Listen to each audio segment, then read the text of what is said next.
And welcome back, everyone. It's time for Daybreak in 10 on Color 10. We are on the air with you for the next 10 minutes without commercials beginning right now. And first, let's head on over to meteorologist Elisa Rafa with our forecast first. Good morning, Elisa. Good morning. We are starting out with a flash flood watch continuing until 7 o'clock tomorrow morning in northern Arkansas from Mountain Home to Jasper and Fayetteville, where we had some steady rain yesterday and some steady rain is likely again today.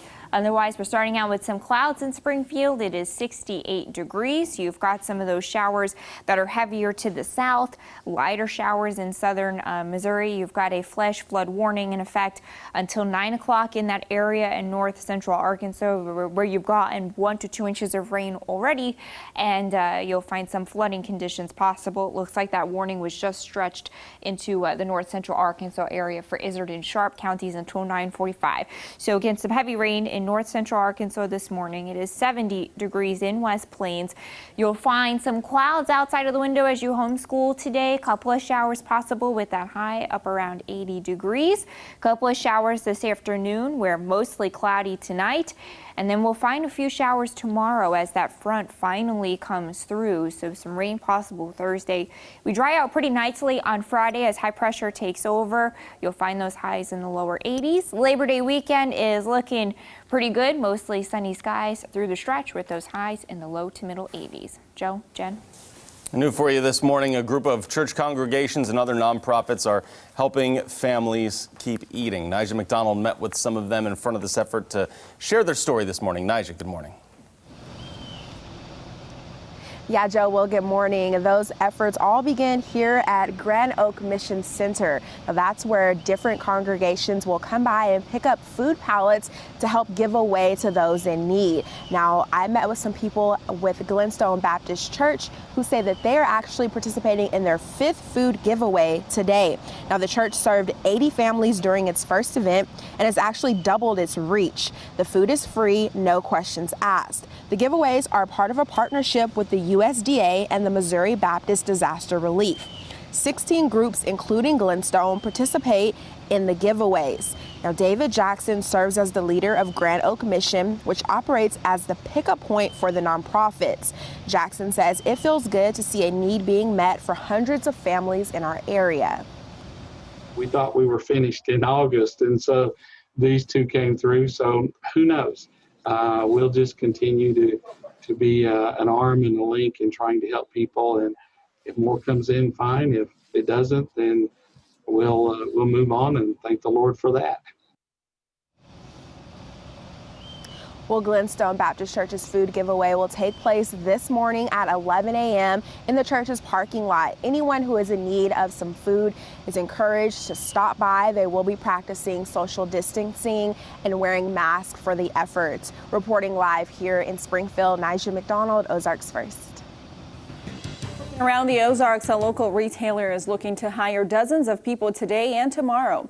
AutoZone will be hosting a drive-through hiring event in Springfield today from 10 a.m. until 4 p.m. And you can head to their South Campbell location for that. And tomorrow you can go to the South Boulevard location in Hollister, also from 10 to 4. Interviews can be done directly from your vehicle. However, more traditional style interviews will also be offered. The auto parts store says they are looking to hire between 30 to 40 positions. One person was killed in a single vehicle accident in Camden County. 40-year-old Crystal Lewis was driving east on Twin Rivers Point when the vehicle crossed the center line, ran off the road, and then hit a tree. The Highway Patrol says Lewis was pronounced dead at the scene and not wearing a seatbelt at the time of the crash. A Newton County family is mourning the loss of a husband and father following a home explosion in Stella, Missouri. 40-year-old Johnny Schofield was killed in the blast. An investigation into the explosion has started, but witnesses say Schofield had complained of a propane gas leak about a week ago. Several agencies responded to the scene, but the investigation is in the hands of the State Fire Marshal's office.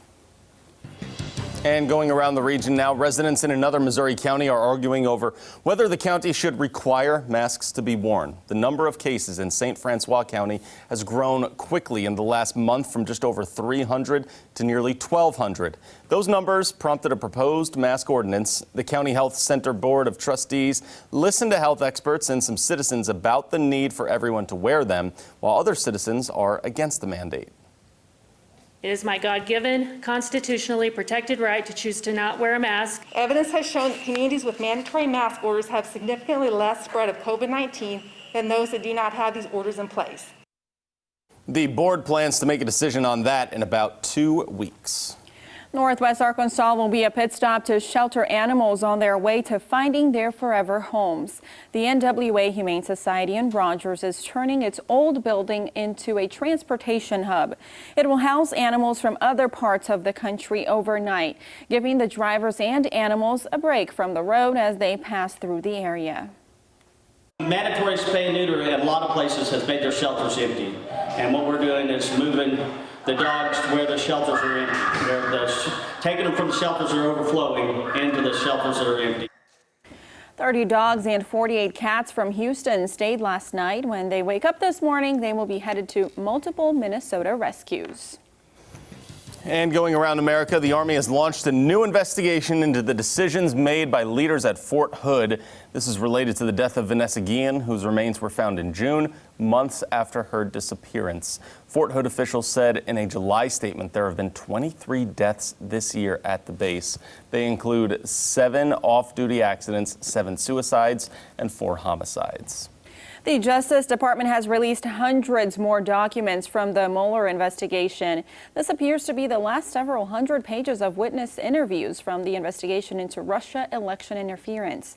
This information has often helped explain what investigators learned about the 2016 campaign and President Trump's behavior at the time.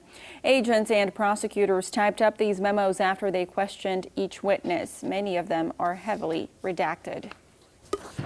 Also got some news from around the world for you here. The trial for 14 alleged accomplices of an Islamist gunman who targeted French satirical magazine writer Charlie Hebdo and a Jewish supermarket began today. The attacks were 5 years ago. They killed 17 people. The suspected accomplices, 3 of whom will be tried, face charges including financing terrorism, membership in a terrorist organization, and supplying weapons to the attackers.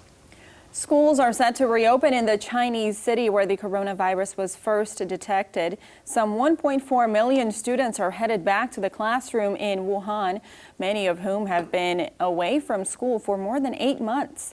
A mixture of excitement and concern overtaking many returning to the schools. Training and drills to ensure student safety have been put in place by the schools. At least 85,000 cases have said to have been reported in the country since the outbreak began. We have a quick traffic alert for you this morning. St. Louis Street will be closed overnight between North Benton and Kimbrough. The road will be closed from 6:30 tonight until 6 a.m. Thursday. Drivers are asked to find an alternate route. And now here's a look at what's coming up after daybreak.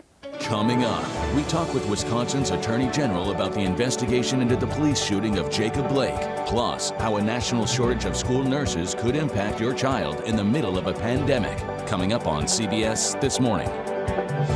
All right, Elisa's been tracking the raindrops since about the beginning of this week, right? And it continues today? Yeah, the front is still stalled. You'll have some heavy rain to the south in Arkansas where we've got some flash flood warnings this morning. A couple of showers around the Springfield area this afternoon. The front finally comes through tomorrow, giving way to sunshine this holiday weekend. That's what everyone wants, right? That is good news for the weekend. No rain for the holiday weekend. Thanks for joining us here on Daybreak. We'll see you for more local news at midday.